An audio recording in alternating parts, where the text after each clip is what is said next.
दोस्तों नमस्कार। हम चौथा T20 मैच कवर करेंगे जो कि इंडिया और इंग्लैंड के बीच आज शाम 7 बजे से महाराष्ट्र क्रिकेट स्टेडियम पुणे में यह मुकाबला खेला जाएगा। अब बात करेंगे हम इस मैच के पिच रिपोर्ट की। दोस्तों अगर इस मैच के पिच रिपोर्ट की बात करें तो यहाँ की जो विकेट है एक बैलेंसिंग विकेट है, यानी कि बल्लेबाज और गेंदबाज को पिच से मदद रहती है। ठीक है, मैं पहले अगर यहाँ पर स्कोर की बात करूँ तो यहाँ पर 170 के अराउंड वाले मुकाबले अधिकतर होते हैं। कहने का मतलब है हाई स्कोरिंग मुकाबले इस ग्राउंड पर अधिकतर होते हैं। कुछ कुछ मुकाबले ऐसे होते हैं जहाँ पर थोड़ा सा 150 के अराउंड वाले मुकाबले भी आपको देखने को मिल सकते हैं, लेकिन अधिकतर मुकाबले 170 के समथिंग वाले ही रहते हैं। ठीक है, अगर मैं बात करूँ बल्लेबाजी के लिए तो यहाँ पर बल्लेबाजी के लिए फर्स्ट इनिंग हो या सेकंड इनिंग हो, बल्लेबाजी के लिए अच्छी कंडीशन रहती है, लेकिन यहाँ पर बैटिंग फर्स्ट करना थोड़ा सा ईजी रहता है। सेकंड इनिंग में क्या होता है कि कुछ मैचेस में तो अच्छा बल्लेबाज अच्छा स्कोर करते हैं, लेकिन कुछ कुछ मैचेस में सेकंड इनिंग में जो टीम बल्लेबाजी करती है वो थोड़ा सा जल्दी भी सिमट जाती है। ठीक है, तो इस बात को ध्यान में रखकर चलिएगा। अगर हमारे लिए बल्लेबाजी सेक्शन से टॉप ऑर्डर और मिडिल ऑर्डर दोनों प्रकार के जो प्लेयर होंगे वो हमारे लिए इंपॉर्टेंट रोल प्ले करेंगे। ठीक, अगर बात करें गेंदबाजी सेक्शन की तो यहाँ पर 5 से लेकर 7 विकेट पर इनिंग में गिरते हैं, यानी कि 5 से 7 विकेट आपको फर्स्ट इनिंग में या सेकंड इनिंग में गिरते हुए नजर आ जाएंगे। ठीक है, यहाँ पर बॉलिंग में पेसर और स्पिनर दोनों को पिच से मदद रहती है, फर्स्ट इनिंग में भी और सेकंड इनिंग में भी। तो आप पेसर और स्पिनर और दोनों पर फोकस करके चलिएगा। ठीक, एक टिप्स जो मैं आपको हमेशा देता हूँ, अगर आपको समय पर पिच रिपोर्ट नहीं मिल पाती है तो कप्तान टॉस जीतने के बाद क्या कर रहा है, पहले बैटिंग कर रहा है या बॉलिंग कर रहा है, आप उसके डिसीजन को अपना आधार बनाकर भी टीम में प्लेयर का सिलेक्शन कर सकते हैं। ठीक, उसके बाद बात करेंगे हम वेन्यू रिकॉर्ड की। वेन्यू रिकॉर्ड की बात करें तो अब तक इस ग्राउंड पर टोटल 4 T20 मुकाबले खेले गए, जहाँ बैटिंग फर्स्ट करने वाली टीम भी 2 बार तो वहीं बैटिंग सेकंड करने वाली टीम भी 2 बार यहाँ अपने मुकाबले जीती है। और एवरेज स्कोर यहाँ कितना रहा है 166 का।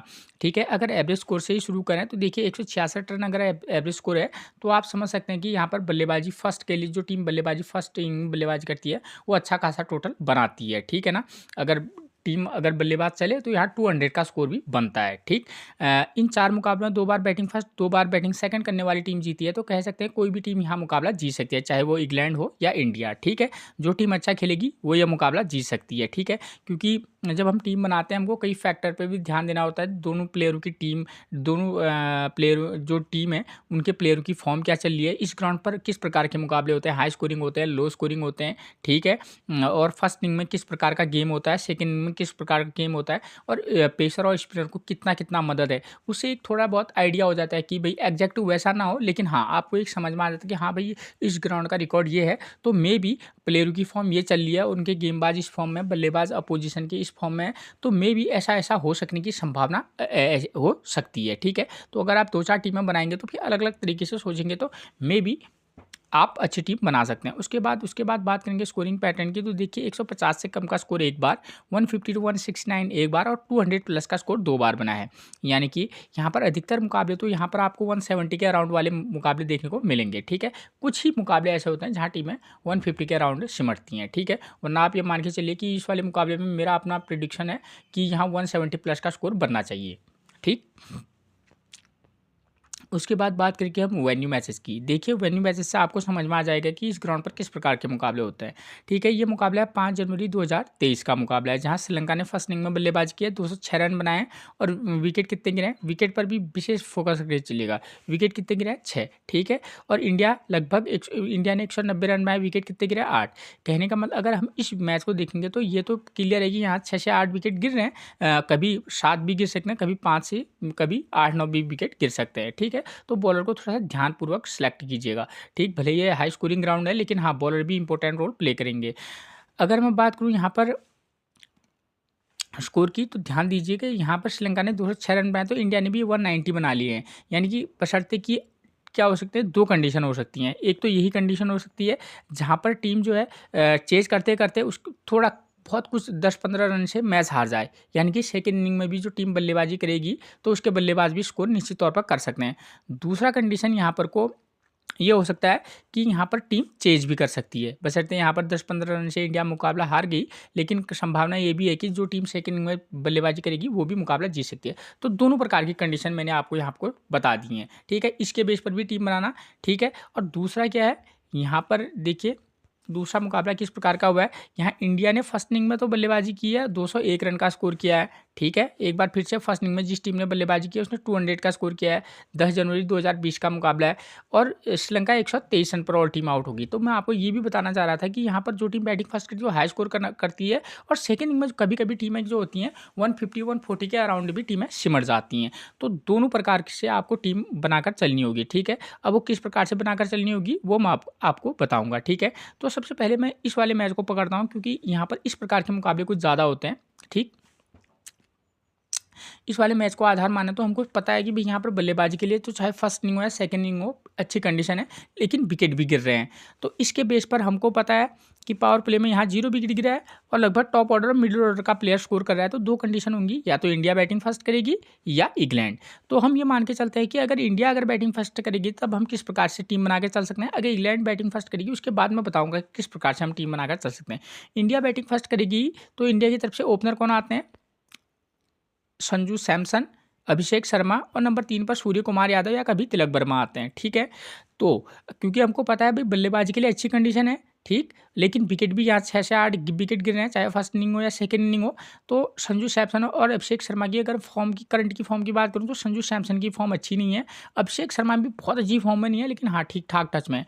और नंबर 3 पर सूर्य कुमार यादव तो कल लंबे समय से फ्लॉप चल रहे हैं। अगर ओवरऑल बात करें तो इन तीनों प्लेयरों की फॉर्म अच्छी नहीं है। ठीक है, रिकॉर्ड के बेस पर। तो हम क्या करेंगे, एक कंडीशन तो ये है कि हम इन प्लेयरों की फॉर्म के बेस पर जाएं। तो हम इन तीनों में से किसी मैच में, आप तीनों में से 2 या तीनों में से एक को ट्राई करना। ठीक है, एक मैच में तीनों में से 2 या तीनों में से एक को ट्राई करना। आप अभिषेक शर्मा के साथ जा सकते हैं या संजू सैमसन में से एक को पिक करके चल सकते हैं। दूसरी कंडीशन ये है दोस्तों, क्योंकि यहाँ पर बल्लेबाजी के लिए अच्छी कंडीशन है तो इन तीनों में से 2 प्लेयर स्कोर कर सकते हैं। वो संजू सैमसन भी कर सकते हैं, सूर्य कुमार यादव भी कर सकते हैं, अभिषेक शर्मा भी। तो इन तीनों में से आप 2 के साथ जाइएगा एक टीम में इन तीनों में से एक के साथ। ठीक है, अब उसके बाद नंबर 4 पर आते हैं इंडिया के साथ इंडिया की तरफ से तिलक वर्मा की फॉर्म ज़बरदस्त है, कैप्टनसी और वाइस कैप्टनसी का विकल्प रहेंगे। ठीक है, जैसी इनकी करंट की फॉर्म चल रही है। ठीक है ना, तो एक इंपॉर्टेंट पिक रहेंगे, ये कहने का मतलब है। हार्दिक पांड्या ऑब्वियस है, एक अच्छे पिक रहेंगे, वाइस कैप्टनसी भी ट्राई कर सकते हैं। वॉशिंगटन सुंदर, क्योंकि इस पिच में जो है स्पिनर को भी पिच से मदद है। अगर आपको किसी मैच में ट्राई करना होगा तब करना, वरना ड्रॉप करके चल सकते हैं वॉशिंगटन सुंदर को। उसके बाद नंबर 7 पर मिलेंगे कौन, अक्षर पटेल। यहाँ पर स्पिनर को पिच से मदद है, इनकी करंट की फॉर्म भी अच्छी है, तो एक अच्छे पिक बन सकते हैं। ठीक है, ये तो रही बल्लेबाजी सेक्शन की बात। ठीक है, और कैप्टनसी वाइस कैप्टनसी में आज अगर आप रिस्क लेंगे तो आप अभिषेक शर्मा और सूर्य कुमार यादव को भी वाइस कैप्टनसी ट्राई करके चल सकते हैं। ठीक है, लेकिन प्लेयर की फॉर्म उतनी अच्छी नहीं है। संजू सैमसन एक ज़बरदस्त रिस्की वाइस कैप्टनसी या कैप्टनसी का सिलेक्शन इस मैच में हो सकते हैं। ठीक, अब इंडिया क्या करेगी, सेकेंड इनिंग में बॉलिंग करेगी। सेकेंड इनिंग में इंडिया ही बॉलिंग करेगी। हमको पता है भाई पेसर 7 विकेट, स्पिनर को 1 विकेट मिल रहा है, लेकिन आप ये मत सोचिएगा कि स्पिनर अब यहाँ पर 1 विकेट मिला है तो इस वाले मैच में भी 1 विकेट ही लेगा, ऐसा नहीं है। हो सकता है कि इस वाले मैच में 3 विकेट ले ले या 4 विकेट ले ले। तो हम दोनों को ध्यान में रखकर टीम बनानी होगी। तो इंडिया के बॉलरों की फॉर्म की बात करें तो अक्षर पटेल वो तो हमने आपको बता ही दिया।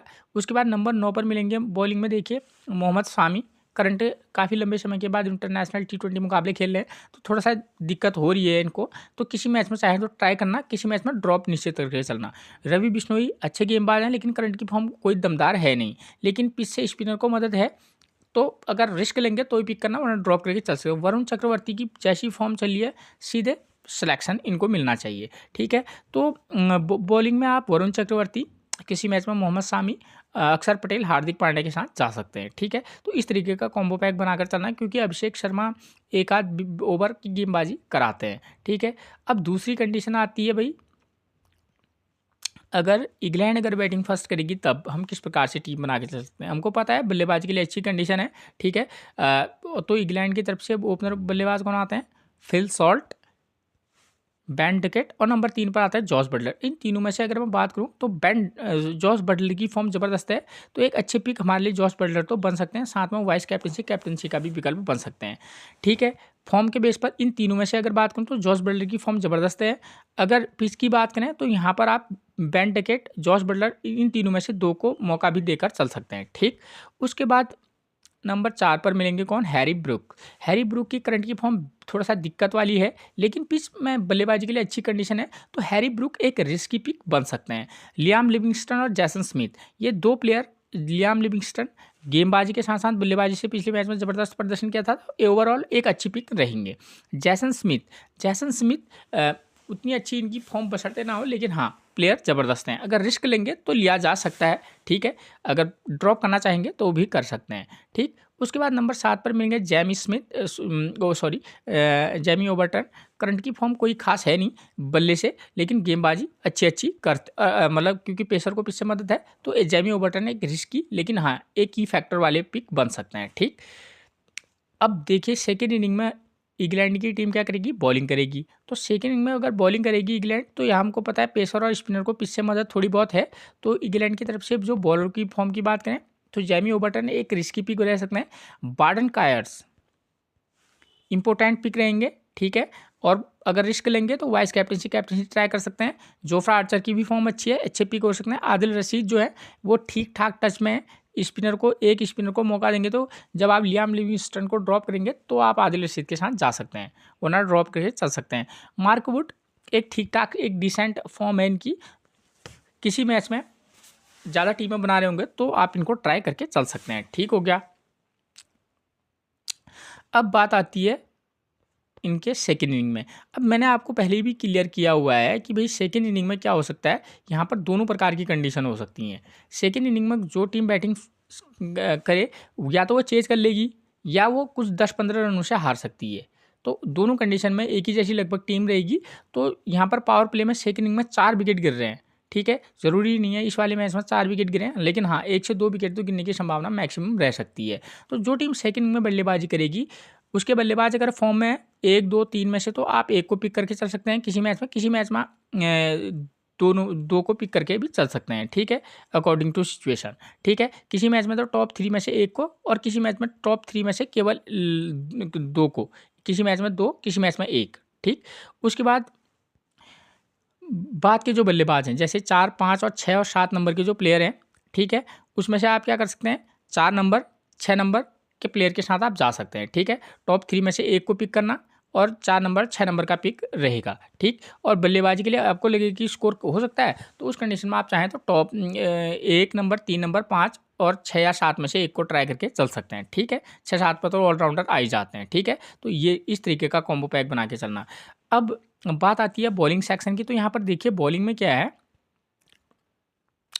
कि यहाँ पर फर्स्ट इनिंग में जो टीम बॉलिंग करा रही है, पेसर को मिल रहे हैं 3 विकेट, स्पिनर को मिल रहे हैं 3 विकेट। तो हम क्या कर सकते हैं, जो टीम बॉलिंग फर्स्ट कराएगी एक पेसर और एक रेगुलर स्पिनर के साथ जा सकते हैं, प्लस एक ऑलराउंडर पेसर के साथ। और जो टीम बॉलिंग सेकंड कराएगी किसी मैच में 2 पेसर प्लस एक ऑलराउंडर स्पिनर, किसी मैच में एक ऑलराउंडर पेसर, एक रेगुलर पेसर और एक रेगुलर स्पिनर के साथ भी आप जा सकते हैं। कैप्टनसी और वाइस कैप्टनसी के विकल्प की बात करूँ तो यहाँ पर खुला विकल्प ये है कि आप किसी ऑलराउंडर को भी ट्राई करके चल सकते हैं, जो पेसर ऑलराउंडर हो उसको भी वाइस कैप्टनसी ट्राई करके चल सकते हैं, एक। दूसरा, आप चाहें तो बॉलर को भी वाइस कैप्टनसी के लिए विकल्प के तौर पर देख सकते हैं, खासतौर पर जो टीम बॉलिंग सेकंड कराएगी, ठीक है, ध्यान दीजिएगा, ठीक। अगर मैं बात करूं बल्लेबाजी की, तो बल्लेबाजी से आप चाहें तो 3-4 नंबर या जो अच्छी फॉर्म में 2-3 नंबर के प्लेयर को आप वाइस कैप्टनसी ट्राई कर सकते हैं, चाहे फर्स्ट इनिंग से करें या सेकंड इनिंग से, ठीक। ये चीज़ क्लियर होगी। अब दूसरी कंडीशन यहाँ किस प्रकार के मुकाबले होते हैं, यहाँ पर होते हैं इस प्रकार के मुकाबले, जहाँ पर क्या है, जो टीम बैटिंग फर्स्ट करती है वो अच्छा स्कोर करती है, सेकेंड इनिंग में जो टीम बैटिंग करती है वो थोड़ा सा जल्दी से मर जाती है। तो ऐसे वाले मैचेस को भी ध्यान में रखकर आप टीम बनाएंगे। तो एक बार फिर से जो टीम बैटिंग फर्स्ट करेगी according to situation 1 number, 3 number, 5 या 7 नंबर के प्लेयर को पिक करना, ठीक है ना। तो और जो टीम बैटिंग सेकंड करेगी, क्योंकि यहाँ पर पावर प्ले में एक बार फिर से 4 विकेट गिर रहे हैं, तो पावर प्ले में विकेट गिरने की संभावना बहुत ज़्यादा रहेगी। तो आप 1, 2, 3 अगर प्लेयर की फॉर्म अच्छी नहीं होगी तो टॉप ऑर्डर को भी आप ड्रॉप करके चलना और सीधे 3 नंबर, 5 नंबर के प्लेयर के साथ भी जा सकते हैं, या 6 नंबर के 3 नंबर, 6 नंबर के प्लेयर के साथ भी आप पिक करके चल सकते हैं, ठीक है। वो तो डिपेंड करेगा कि सेकंड इनिंग में बल्लेबाजी कौन सी टीम कर रही है, ठीक है। 3 नंबर, 6 नंबर के प्लेयर को भी पिक करके चल सकते हैं, ठीक है। जो टीम बैटिंग सेकंड करेगी अगर फॉर्म अच्छी है तो आप 1, 2, 3 में से 1 को पिक करना और उसके बाद 4, 5 में से 1 और एक ऑलराउंडर को पिक करके भी चल सकते हैं, जो टीम बैटिंग सेकंड करेगी, ठीक है। और बॉलिंग की बात करूं तो जो टीम बॉलिंग फर्स्ट करेगी, यहाँ पेसर 1 विकेट, स्पिनर 4 विकेट ले रहा है। तो मैच किसी भी प्रकार से हो सकता है, तो हमको ध्यान देना होगा कि भाई हाँ क्या क्या हो सकने की संभावना है। तो किसी मैच में आप केवल एक पेसर को या एक all rounder pacer plus regular spinner के साथ भी जा सकते हैं, या रेगुलर पेसर और एक रेगुलर स्पिनर को भी ट्राई करके चल सकते हैं। और साथ में जो टीम बॉलिंग सेकंड करेगी किसी मैच में 2 पेसर और तो किसी मैच में केवल एक पेसर के साथ जाना, एक ऑलराउंडर स्पिनर को पिक कर लेना। किसी मैच में आप रेगुलर स्पिनर के साथ भी जा सकते हैं, तो दोनों कॉम्बो पैक बनाकर चल सकते हैं, ठीक है। तो और यहाँ पर कैप्टेंसी और वाइस कैप्टेंसी में आप किसी स्पिनर को भी ट्राई कर सकते हैं और पेसर को भी वाइस कैप्टेंसी के लिए ट्राई करके चल सकते हैं इस वाले मैच में। और बल्लेबाजी के लिए तो जो टीम बैटिंग फर्स्ट करेगी उसके बैट्समैन को भी आप वाइस कैप्टेंसी और प्लस ऑलराउंडर प्लेयर, तो ऑलराउंडर प्लेयर पर विशेष फोकस करके चलिएगा। जैसे लियाम लिविंगस्टन है, हार्दिक पांड्या है ना, अगर थोड़ा सा रिस्क लेंगे बैट्समैन सेक्शन से जॉस बटलर है, ठीक है, और संजू सैमसन या अभिषेक शर्मा। इस मैच में सूर्य कुमार यादव भी एक अच्छे पिक हो सकते हैं वाइस कैप्टेंसी के, तो इन प्लेयरों पर तिलक वर्मा तो एक ऑब्वियस पिक रहेंगे। तो इस तरीके के प्लेयरों पर आप विशेष फोकस करके चलिएगा, ठीक है। इंग्लैंड की तरफ से नो डाउट जैसे फिल सॉल्ट हैं, ज़बरदस्त बैट्समैन है, ठीक है, उनकी फॉर्म खराब है, लेकिन बेन डिकेट ने पिछले मैच में ज़बरदस्त प्रदर्शन किया था। तो अकॉर्डिंग टू सिचुएशन कि हाँ भाई ये ऐसा हो सकता है, तो उसके बेस पर आप टीम बनाकर चलेंगे, कभी हारेंगे कभी जीतेंगे, लेकिन हाँ अगर ज़्यादा टीमें बना रहे हैं तो आपको अलग अलग कॉम्बो पैक बनाकर चलना होगा। अब बात करेंगे हम प्लेइंग 11 की। तो इंडिया की तरफ से नंबर 1 पर आते हैं संजू सैमसन। मैं आपको पहले भी बता चुका हूँ, इन तीनों की फॉर्म उतनी कोई खास नहीं है, लेकिन अकॉर्डिंग टू सिचुएशन इन तीनों में से 2 को पिक करके चल सकते हैं, ठीक है। उसके बाद नंबर 4 पर आते हैं तिलक वर्मा। तिलक वर्मा की फॉर्म अच्छी है, आप इस प्लेयर पर ट्राई करके चलिएगा। हार्दिक पांड्या, तिलक वर्मा इंपॉर्टेंट पिक रहेंगे इस वाले मैच में, ठीक है। वॉशिंगटन सुंदर, अक्षर पटेल की बात करूँ तो वॉशिंगटन सुंदर और अक्षर पटेल में जो है, अक्षर पटेल एक की प्लेयर का काम कर सकते हैं, वॉशिंगटन सुंदर उतनी अच्छी फॉर्म में नज़र नहीं आ रहे हैं। उसके बाद नंबर 8 पर मिलेंगे ध्रुव जुरैल। अब जब वो प्लेयर नंबर 8 पर बल्लेबाजी कर रहा है, अब वो कितना इंपॉर्टेंट रहेगा बैटिंग सेक्शन में, ये थोड़ा कह पाना टफ है, लेकिन हाँ अगर सेकेंड इनिंग में अगर बल्लेबाजी करें तो किसी एक मैच में ट्राई किया जा सकता है बस। उसके बाद नंबर 9 पर मिलेंगे मोहम्मद सामी। करंट की फॉर्म उतनी अच्छी है नहीं इनकी, लेकिन काफ़ी लंबे समय के बाद जब इंटरनेशनल क्रिकेट में कोई प्लेयर वापसी करता है थोड़ी सी दिक्कत तो रहती है। रवि बिश्नोई और वरुण चक्रवर्ती में से आप वरुण चक्रवर्ती के साथ जैसी इनकी फॉर्म है जा सकते हैं। उसके बाद इंग्लैंड की तरफ से बात करें तो नंबर 1 पर आपको मिलेंगे फिल सॉल्ट। करंट की फॉर्म बेकार है, बेन डिकेट ठीक ठाक टच में है, जॉस बटलर अच्छी फॉर्म में, तो किसी मैच में इन तीनों में से 2 को, किसी मैच में अकॉर्डिंग टू सिचुएशन केवल एक को पिक करके चलिएगा, ठीक है। उसके बाद नंबर 4 पर मिलेंगे आपको हैरी ब्रूक। करंट की फॉर्म बेकार है, लेकिन हाँ एक रिस्की पिक इस वाले मैच में हो सकते हैं। लियाम लिविंगस्टन और जैसन स्मिथ, ठीक है, जब कौन सी टीम किस इनिंग में बल्लेबाजी कर रही है उसके बेस पर ही आप टीम में प्लेयर का सिलेक्शन करेंगे। लियाम लिविंगस्टन इंपॉर्टेंट पिक बनेंगे, जैसन स्मिथ भी एक की प्लेयर का काम कर सकते हैं इस वाले मैच में, खासतौर पर जब इनकी टीम सेकंड इनिंग में बल्लेबाजी करेगी। उसके बाद जेमी ओबर्टन हो, बार्डन कायर्स। जेमी ओबर्टन राइट आर्म फास्ट गेंदबाजी कराते हैं, ठीक टच में, किसी मैच में ट्राई करके चल सकते हैं। उसके बाद बार्डन कायर, जोफ्रा आर्चर और आदिल रशीद, ये तीनों प्लेयर हमारे लिए की प्लेयर इस वाले मैच में होंगे। उसके बाद मार्क वुड की बात करूँ तो मार्क वुड एक ठीक टच में है, एक डिसेंट पिक किसी मैच में रह सकते हैं। ये थी मैच से रिलेटेड वो जानकारी जिसके बेस पर आप एक बेहतरीन टीम बनाकर चल सकते हैं। फिर मिलेंगे आपसे एक और प्रेडिक्शन के साथ, तब तक के लिए आप सभी को मेरा प्रणाम दोस्तों।